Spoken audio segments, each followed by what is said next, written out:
Dear students, myself Dr. Ashish Garg, Associate Professor in Chemistry, SEET, RN Ruia government college, Ramgarh, Shekhawati, district Sikar, Rajasthan.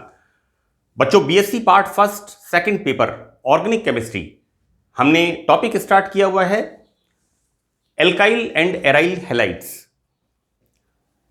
This is the 9th part, right. बच्चों, हमने इसके पहले वाले part के अंदर 6th, 7th, 8th इन parts के अंदर हमने न्यूक्लियोफिलिक सब्स्टिट्यूशन रिएक्शन के बारे में पढ़ा था कि किस प्रकार से नाभिक स्नेही प्रतिस्थापन अभिक्रिया यूनिमॉलिक्यूलर एंड बायमॉलिक्यूलर होती है। बच्चों, पार्ट 8 के अंदर इसके पहले वाले प्रीवियस पार्ट में factors affecting rate of SN1 and SN2 reaction, right. यहां पर इन रिएक्शंस को कौन कौन से कारक फैक्टर्स प्रभावित करते हैं। बच्चों, this is the 4th one. मैं इसके पहले वाले 3 फैक्टर्स यहां पर एक बार आपको रिकॉल करा रहा हूं। बच्चों, इसके अंदर पहला फैक्टर था structure of the reactant, right, क्रिया कारक की संरचना। सेकंड फैक्टर इसके अंदर था कि यहां पर एल्किल हैलाइड में जो हैलोजन लगा हुआ होता है इसकी नेचर कैसी होती है, राइट। यहां पर इसको बोलेंगे छोड़कर जाने वाले हैलाइड आयन की प्रकृति, nature of the this ion, right. तो ये 2 फैक्टर्स हो गए। एंड द थर्ड फैक्टर बच्चों, नाभिक स्नेही की संरचना एवं प्रकृति, nature and structure of nucleophile. This was the third factor. बच्चों, यहां पर 4th पॉइंट है विलायक की प्रकृति। देखिए, विलायक 2 प्रकार से, एक होगा पोलर ध्रुवीय विलायक एंड नॉन पोलर। तो किस प्रकार से solvent SN1 and SN2 reaction को इफेक्ट करता है। बच्चों, SN1 रिएक्शन में वेग निर्धारक पद, this is the rate determining step, कि आइदर रिएक्शन फास्टर होगी और स्लोअर होगी। तो SN1 रिएक्शन में रेट डिटरमाइनिंग स्टेट में जो रिएक्टेंट होते हैं इज द पोलर मॉलिक्यूल, इस तरह का। यहां पर इसके अंदर इस तरह से RX,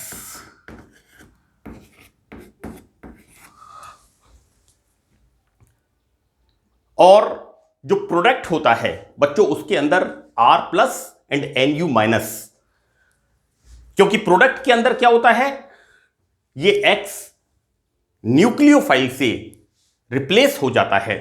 तो बच्चों, पोलर सॉल्वेंट में, बच्चों पोलर सॉल्वेंट के अंदर जो रिएक्टेंट आयन होते हैं या इस तरह के जो आयन होते हैं बच्चों, ये यहां पर स्टेबल होते हैं और रिएक्टेंट का आयनन बढ़ने से रेट ऑफ रिएक्शन बढ़ जाती है, अर्थात उत्पाद की मात्रा बढ़ जाती है, यहां पर रिएक्शन की गति बढ़ जाती है। कहने का मतलब यहां पर यह है कि SN1 रिएक्शन पोलर सॉल्वेंट के अंदर अगर होती है तो यहां पर उत्पाद की अच्छी मात्रा प्राप्त होती है, क्योंकि यहां पर रिएक्टेंट एंड प्रोडक्ट दोनों का नेचर ध्रुवीय प्रकृति का होता है, इसलिए पोलर सॉल्वेंट के अंदर ये इनका आयनन अधिक होता है और यहां पर रेट ऑफ रिएक्शन बढ़ने से रेट ऑफ रिएक्शन बढ़ जाती है और हमें आसानी से रिएक्शन संपन्न होती है। Now second thing, SN2 reaction. बच्चों, SN2 रिएक्शन की जब हम बात करते हैं तो यहां पर रेट डिटरमाइनिंग स्टेप में एल्किल हैलाइड पोलर होता है और साथ में न्यूक्लियोफाइल भी होता है, राइट। यहां पर क्या था, यहां पर सिर्फ एल्किल हैलाइड था और प्रोडक्ट था। यहां पर हम देखते क्या है SN2 रिएक्शन के अंदर कि रिएक्टेंट इज द पोलर और इसके अलावा यहां पर न्यूक्लियोफाइल। बच्चों, न्यूक्लियोफाइल कैसा होता है, नेगेटिवली चार्ज्ड, इलेक्ट्रॉन रिच। तो न्यूक्लियोफाइल भी होता है और इंटरमीडिएट इस तरह की स्टेट। बच्चों, यहां पर इस तरह की स्टेट का फॉर्मेशन लाइक दिस। मैंने बताया था कि किस तरह से न्यूक्लियोफाइल बैक साइड से अटैक करता है। एल्किल हैलाइड में किस तरह से न्यूक्लियोफाइल बैक साइड से अटैक करता है, and this is the transition state. इसको कहते हैं संक्रमण अवस्था। हमें इसको डॉटेड लाइन से शो करना चाहिए। This is the dotted line.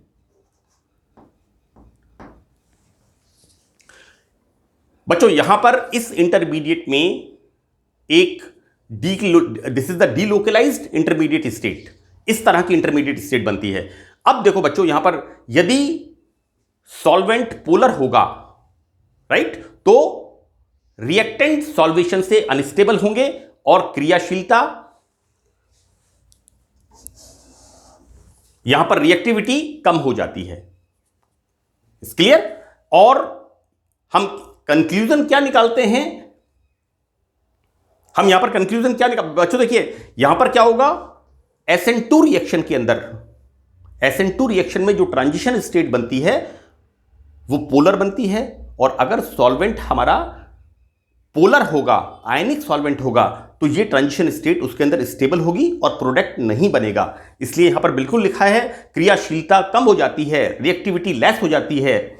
देखिए यहां पर polar solvent, what we conclude, इन दोनों के अंदर हम निष्कर्ष क्या निकाल, बच्चों देखिए SN1 रिएक्शन अगर पोलर सॉल्वेंट होगा तो आयनाइजेशन ज्यादा होगा, रेट ऑफ रिएक्शन ज्यादा होगा, वेलोसिटी ऑफ रिएक्शन ज्यादा होगा और प्रोडक्ट आसानी से बनेगा। लेकिन SN2 के अंदर यहां पर ट्रांजिशन स्टेट बनती है, एंड ट्रांजिशन स्टेट के अंदर nucleophile as well as halide, यहां पर जो बीच की इंटरमीडिएट ट्रांजिशन स्टेट बनती है वो स्टेबल होगी, और स्टेबल होने से प्रोडक्ट का फॉर्मेशन कम हो जाएगा, है ना। तो यहां पर मैंने क्लियर लिखा है कि इस प्रकार यह निष्कर्ष निकलता है कि पोलर सॉल्वेंट SN1 रिएक्शन की वेलोसिटी को बढ़ा देता है, जबकि SN2 रिएक्शन में इसका वेग कम हो जाता है। तो बच्चों सॉल्वेंट का बड़ा इंपॉर्टेंट रोल है nucleophilic substitution reaction, unimolecular and bimolecular nucleophilic substitution reaction, right. हमें यहां पर यह पता होना चाहिए कि SN2 रिएक्शंस के अंदर चूंकि ट्रांजिशन स्टेट पोलर होती है, मैंने यहां लिखा है देखिए डीलोकलाइज्ड चार्ज्ड संक्रमण अवस्था है, और यह संक्रमण अवस्था अगर SN2 रिएक्शन में ध्रुवीय विलायक पोलर सॉल्वेंट होगा, राइट, तो यह अगर स्टेबल होगी तो प्रोडक्ट की बनने की गति स्लो हो जाएगी, formation of product is slower, right. तो this is the conclusion, this is very very important part कि पोलर सॉल्वेंट SN1 रिएक्शन की वेलोसिटी को बढ़ा देता है, जबकि SN2 रिएक्शन की वेलोसिटी को कम कर देता है। So it's very clear. अब यहां पर हम देखते हैं बच्चों कुछ एग्जांपल्स, न्यूक्लियोफिलिक सब्स्टिट्यूशन रिएक्शंस के कुछ एग्जांपल। यहां पर मैं आपको एक बात बता दूं कि एल्किल हैलाइड्स की न्यूक्लियोफिलिक सब्स्टिट्यूशन रिएक्शन जो आपने बोर्ड क्लासेस में पढ़ा है, चाहे वो CBSE बोर्ड हो, चाहे वो RBSE बोर्ड हो, 3-4 तरह के बोर्ड्स हैं, ICSE बोर्ड है। देखिए बच्चों एल्किल हैलाइड्स जो आप लोगों ने 11th और 12th क्लास में पढ़े हैं, यहां पर उनका एक्सपेंशन किया हुआ है, वो जो टॉपिक्स हैं उनको यहां पर एक्सपेंड किया है। This is the 13th class BSc part first. Reactions बहुत कॉमन है, मैं आपको बता दूं कि यहां पर दिस इज द रिएक्शन। ये बच्चों देखिए आपने 12th क्लास में रिएक्शन पढ़ी है विलियमसन ईथर संश्लेषण, विलियमसन ईथर सिंथेसिस, राइट। और यहां पर हम इसको एल्किल हैलाइड्स की रिएक्शन में पढ़ेंगे। सेकंड रिएक्शन वुड्स रिएक्शन, ये आपने 12th क्लास में एल्केन के फॉर्मेशन में पढ़ी है ना। तो केमिस्ट्री के अंदर जो रिएक्शंस हैं बच्चों ये इंटरलिंक्ड हैं। पिछली क्लास से हम थोड़ा सा इसको एक्सपेंशन करके पढ़ेंगे, लेकिन काफी रिएक्शंस बिल्कुल पुरानी वाली हैं। हम स्टार्ट करते हैं यहां पर नाभिक स्नेही प्रतिस्थापन अभिक्रियाओं के उदाहरण। पहला बच्चों इसके अंदर है एल्किल हैलाइड्स की एक्वस बेसिस के साथ रिएक्शन, जलीय क्षारों के साथ किस प्रकार अभिक्रिया होती है। देखिए बच्चों यहां पर जलीय KOH, या जलीय AgOH से एल्कोहल बनते हैं। किस प्रकार बनते हैं कि यहां पर एल्किल हैलाइड की रिएक्शन होती है और K plus OH minus, this is aqueous KOH, right? And the formation of KX, KCl, KBr and formation of ROH, right? देखो बेटा, ये मेथड भी आपने 11th 12th के अंदर एल्कोहल के संश्लेषण, सिंथेसिस ऑफ एल्कोहल में मैं आपको बता दूं बच्चों की ऑर्गेनिक केमिस्ट्री के अंदर मैक्सिमम रिएक्शंस, एक रिएक्शन कहीं पर सिंथेसिस है तो दूसरे टॉपिक के अंदर वो रिएक्शन उसकी एक रिएक्शन है ना। जैसे हम यहां पर क्या देख रहे हैं, यहां पर हम देख रहे हैं एल्किल हैलाइड की एक्वस एल्कली के साथ रिएक्शन, क्षार के साथ अभिक्रिया और फॉर्मेशन एल्कोहल हो रहा है। तो ये रिएक्शन यहां पर क्या है, एल्काइल हैलाइड की रिएक्शन है। लेकिन अगर आप एल्कोहल का अध्ययन करेंगे तो एल्कोहल्स में क्या है, this is the synthesis of alcohol, है ना। तो मैं आपको बता दूं कि हमें लगता है कि बहुत 100 रिएक्शंस हैं, लेकिन वो होती 65 रिएक्शंस हैं, maximum repetition of the reaction. Second बच्चों यहां पर देखिए, ethyl bromide when react with AgOH, right, silver hydroxide.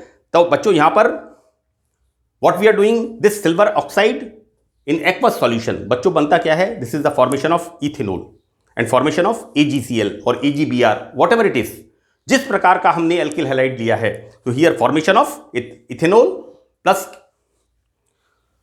This is AgBr, it's not KBr, this is, हमेशा लिखते समय ध्यान रखें और एग्जामिनेशन के अंदर उसे चेक करें अपनी कॉपी को दोबारा से। बच्चों this is the isopropyl chloride, see, हम कैसे लिखेंगे इसको, CH3 CH CH3 Cl, this is CH3 whole twice CHCl, right, this is isopropyl chloride. और हम इसको कह सकते हैं this is the secondary alkyl halide, है ना, द्वितीयक एल्किल हैलाइड। यहां पर when this react with AgOH, again for removal of this AgCl and formation of 2-propanol, यहां पर क्या होगा, प्रोडक्ट के अंदर क्या होगा, लाइक दिस इज 1 2 3 और 1 2 3, तो this is the formation of secondary alcohol. Now third one, बच्चों देखिए यहां पर इसको हटाया हमने and we add here like this is the tertiary alcohol. बच्चों this is the tertiary, see CH3 whole thrice CCl, right, this is Cl, this is tertiary butyl chloride. When, अच्छा यहां एक और इंपॉर्टेंट चीज है कि टर्शरी ब्यूटाइल क्लोराइड के लिए इसकी जरूरत नहीं होती, बेसिस की जरूरत नहीं होती। यहां पर टर्शरी ब्यूटाइल क्लोराइड सिर्फ वाटर के साथ रिएक्शन कर लेता है, यानी एक्वस मीडियम में, जलीय माध्यम में टर्शरी ब्यूटाइल क्लोराइड का हाइड्रोलाइसिस होता है and formation of this tertiary alcohol, tertiary butyl alcohol, right. तो हम देखते हैं कि किस तरह से एल्किल हैलाइड्स एक्वस बेसिस के साथ जब रिएक्शन करते हैं तो यहां पर अलग अलग तरह के एल्कोहल्स का फॉर्मेशन होता है। और सबसे इंपॉर्टेंट चीज क्या है, primary alkyl halide and secondary alkyl halide. बच्चों this is the secondary alkyl halide, मैंने अभी बताया था, राइट, आइसोप्रोपाइल क्लोराइड। इन दोनों में तो हमें बेस की जरूरत होती है, लेकिन यहां पर टर्शरी एल्किल हैलाइड का हाइड्रोलाइसिस सिर्फ एक्वस माध्यम में हो जाता है and formation of tertiary butyl alcohol. In the second reaction, बच्चों वेरी वेरी इंपॉर्टेंट, बहुत इंपॉर्टेंट रिएक्शंस है, बहुत सिंपल रिएक्शंस हैं। और मैं आपको बता दूं हम 12th में इन सब रिएक्शंस को कहीं ना कहीं हमने अध्ययन किया है। पहली रिएक्शन क्या हो गई, synthesis of alcohol, primary alcohol, secondary alcohol and tertiary alcohol. दूसरी रिएक्शन क्या हो गई, एल्कोक्साइड्स के साथ अभिक्रिया। बच्चों this is the Williamson ether synthesis, है ना, ये ईथर का सिंथेसिस आपने 12th क्लास में पढ़ा है। और होता क्या है, एल्कोक्साइड्स, बच्चों CH3OH, this is the methanol, और यहां पर क्या बन गया, फॉर्मेशन ऑफ मिथॉक्साइड। इसी तरह से हमने लिखा CH3CH2OH, this is the ethanol and this is the ethoxide, right. तो what we write, alcohol, and alcohol से फॉर्मेशन ऑफ एल्कोक्साइड्स, क्लियर। तो एल्कोक्साइड्स के साथ एल्किल हैलाइड्स की रिएक्शन, तो हम पढ़ते हैं कि reaction of alkyl halide with sodium alkoxide, so ether is formed, right. यहां पर प्योर एंड ड्राई, शुद्ध एवं शुष्क माध्यम होना चाहिए। तो एल्किल हैलाइड्स की रिएक्शन यहां पर सोडियम एल्कोक्साइड के साथ, बच्चों CH3O माइनस सोडियम मेथॉक्साइड, यहां पर अगर हम लेते हैं C2H5ONA then sodium ethoxide, so this is the sodium alkoxide. When alkyl halide react with sodium alkoxide, then formation of ether like this. This is the ethyl bromide. When react with sodium ethoxide, then removal of NaBr and formation of diethyl ether. So this is the Williamson synthesis. In the third reaction, बच्चों alkyl halides की sodium metal के साथ, right. देखिए sodium metal के लिए important सबसे क्या होता है, शुद्ध एवं शुष्क, प्योर एंड ड्राई, क्योंकि सोडियम मेटल थोड़े से भी मॉइस्चर के साथ रिएक्शन शुरू हो जाता है और हमारा प्रोडक्ट हमें उचित मात्रा में, प्रॉपर अमाउंट में हमें नहीं मिलेगा। देखिए यहां पर when alkyl halide react with sodium then alkane is formed, so this is the synthesis of alkane, Wurtz reaction, right. तो देखिए alkyl halide when react with sodium metal then formation of alkane. If we are using here two molecule ethyl chloride or ethyl bromide react with sodium metal, then removal of 2NaBr and formation of this butane, right? This is the Woods method. ये बच्चों 11th 12th class में आपने alkanes के अंदर इसे पढ़ा है, right. Now next reaction बच्चों, reduction of alkyl halides, right.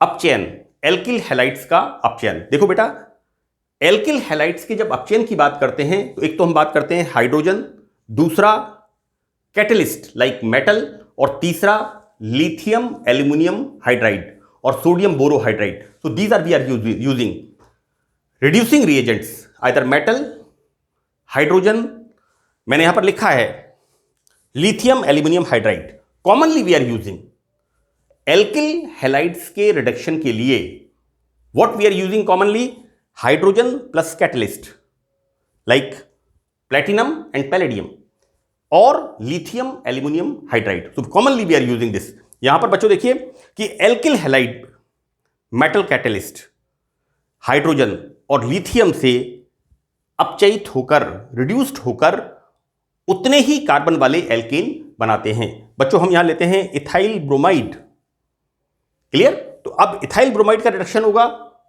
then formation of HBr and formation of C2H6, this is the formation of ethane।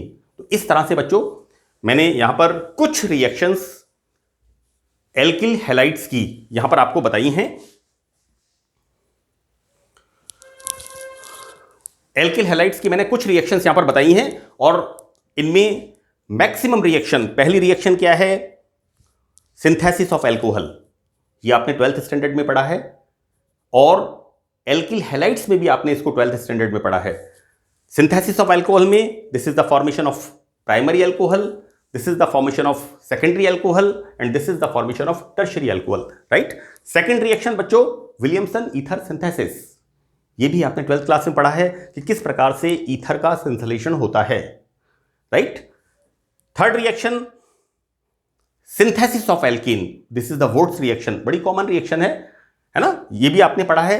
And the last one यहां पर फॉर्मेशन ऑफ एथेन की alkyl halides का reduction, hydrogen and metal, metal कौन सा है, platinum and palladium, या फिर हम लेते हैं लिथियम एल्यूमिनियम हाइड्राइड और यहां पर प्रोडक्ट हमें एल्केन प्राप्त होता है। तो बच्चों यहां पर मैंने आपको कुछ रिएक्शंस बताई हैं और आगे कम से कम 2 या 3 पार्ट्स के अंदर मैं और इनकी रिएक्शंस को डिस्कस करूंगा। ये रिएक्शंस बड़ी कॉमन है और बड़ी सिंपल है। आपको एल्किल हैलाइड का फॉर्मूला पता होना चाहिए और रिएक्टेंट पता होना चाहिए। बाकी ऑर्गेनिक केमिस्ट्री में रिएक्शंस बिल्कुल कॉमन रिएक्शंस हैं, बड़ी सिंपल रिएक्शंस हैं। तो बच्चों that's all in this lecture. Thank you.